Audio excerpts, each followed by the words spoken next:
Di antara hal yang bantu kita untuk bisa ridha dengan musibah, masih banyak orang yang musibahnya lebih parah daripada kita. Ya akhi, cukup melihat saudara-saudara kita di Gaza, di Rafah, ya sudah kita cukup, kita ini ya, nikmat luar biasa.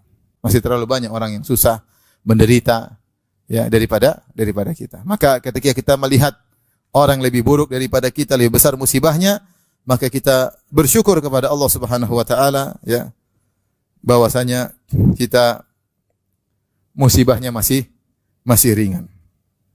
Masih ringan. Karenanya kita harus sadar bahwasanya dunia ini adalah ladang ujian.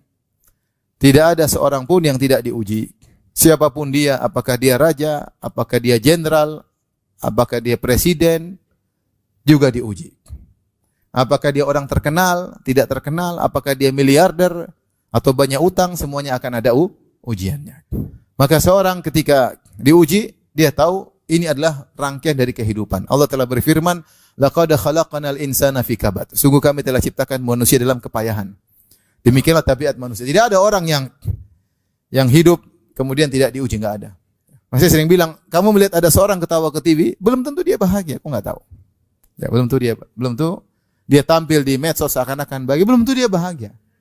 Betapa banyak orang hidup dalam sandiwara untuk menipu netizen. Banyak. Betapa banyak politikus yang tersenyum ketika pilkada, tapi sebenarnya dia lagi apa? Sakit hati. Kita enggak tahu. Oleh karenanya, jangan bilang cuma kamu yang dapat musibah. Semua orang juga kenapa? Musibah. Cuma ada yang diam, ada yang cerita. Maka demikianlah tabiat kehidupan. Tidak ada yang bisa lolos dari namanya ujian dan musibah. Maka jalani saja ya sampai musibah tersebut berganti dengan keindahan yang kita inginkan. Kemudian di antara cara kita untuk bersabar ketika terkena musibah, ucapkan doa-doa yang diajarkan oleh Nabi sallallahu alaihi wasallam. Ketika terkena musibah bilang apa? Alhamdulillah ala kulli hal. Segala puji bagi Allah atas segala keputusannya. Kita tahu di balik ini pasti ada hikmahnya.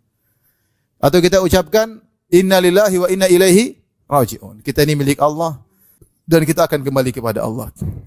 Semua ini titipan, istri kita titipan, anak kita titipan, mobil kita titipan, harta kita titipan, perusahaan kita titipan. Kalau Allah mau ambil kapan saja, terserah Allah Subhanahu wa taala. Kita ini milik Allah. Allah melakukan apa yang Allah kehendaki kepada kita. Kita pasrah. Innalillahi wa inna ilaihi raji'un.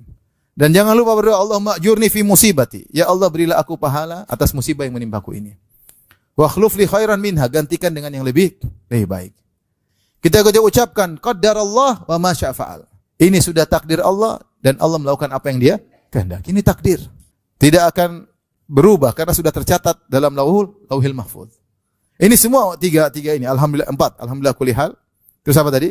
Qadarullah wa ma syaa fa'al. Kemudian apa tadi? Inna lillahi wa inna ilaihi raji'un. Kemudian Allah ma'jurni fi musibati wa akhluf li khairan minha. 4 ini ucapkan insyaallah kuat hati. Kuat hati. Dan ini terutama kita ucapkan pertama terkali terkena musibah. Allah akan kuatkan langsung. Karena sabar yang paling utama adalah terkena hantaman tatkala hantaman pertama. Innama sabru inda sadamatil ula. Kesabaran sungguh itu ketika hantaman yang pertama. Ucapkan langsung 4 kalimat ini, insyaallah Allah berikan apa? Kesabaran. Ketika seorang terkena musibah, dia memuji Allah Subhanahu wa taala. Dan Rasulullah bercerita tentang seorang yang dibangunkan oleh Allah istana yang disebut dengan Baitul Hamdi, istana pujian. Ketika dia terkena musibah, dia memuji Allah Subhanahu wa taala. Allah bertanya kepada para malaikat yang mencabut nyawa anak dari seorang mukmin. Allah berkata kepadanya, "Qabattum walada abdi?" Wahai para malaikat, apa kalian telah mencabut nyawa putra hambaku? Kata malaikat, "Iya ya Allah." Allah bertanya lagi, qabattum thamarata fuadihi, apakah kalian telah mencabut buah hatinya? Bayangkan ini ujian paling berat ketika anak kesayangan meninggal dunia. Apakah kalian telah mencabut buah hati anak hambaku yang beriman? Kata malaikat, benar ya Allah.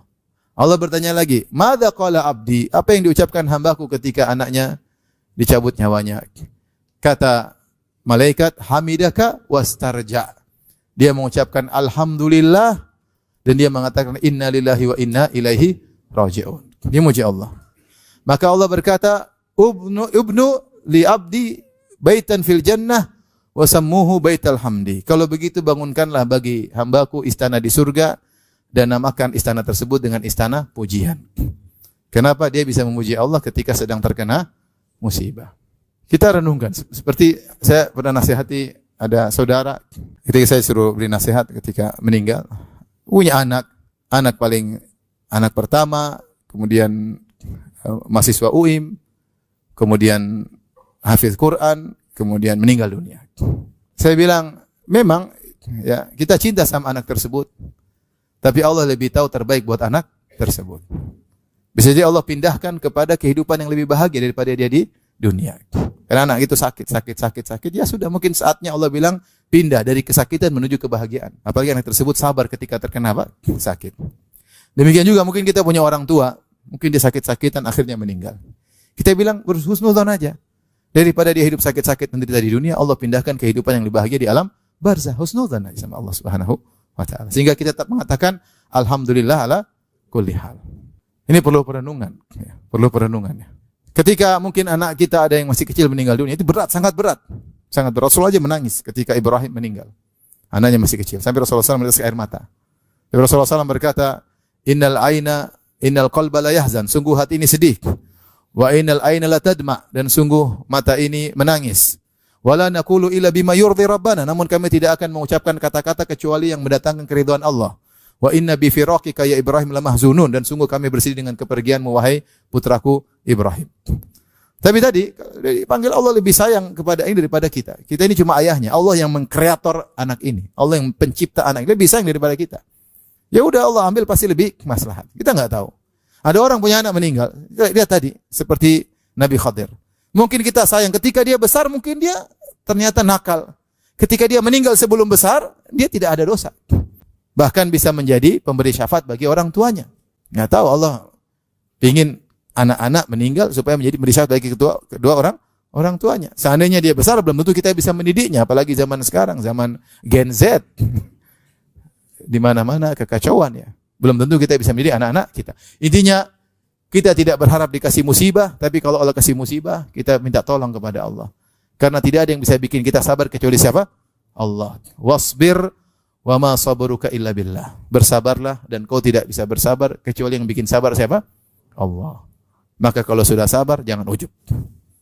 Kalau sudah sabar jangan ujub. Apalagi riya, saya sabar nih, wis. Diposting enggak usah lah. Tidak ada yang bisa bikin kau sabar kecuali Allah Subhanahu wa taala.